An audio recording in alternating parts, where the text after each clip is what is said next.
ஒலிகின்ற நின்றாள் புகுதப் பெற்று ஆக்கையை போக்கப் பெற்று மெலிகின்ற என்னை விடுதிகண்டாய் அடிதேர் விளறி ஒலி நின்ற பூம்பொழில் உத்தரகோசமங்கைக்கு அரசே வலி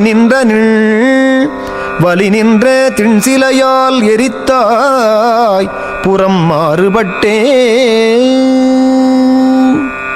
விளங்குகின்ற நின் திருவடிகளை அடைக்கலமாக பெற்றும் இவ்வுடம்பை ஒழிக்க வேண்டும் என்ற விருப்பத்தை பெற்றும் இரண்டினாலும் ஊன் உருக மெலிகின்ற என்னை விட்டு விடாதே. மெய்யன்பர்களாகிய வண்டுகள் சிவானந்த தேனுண்டு விளறி என்னும் இசை பாடுகின்ற உத்தரகோசமங்கைக்கு அரசே, முப்புறங்களையும் பகைத்து வலிமை மிக்க மேருமலையாகிய வில்லினால் அழித்தவனே, என்னை விட்டு விடாதே.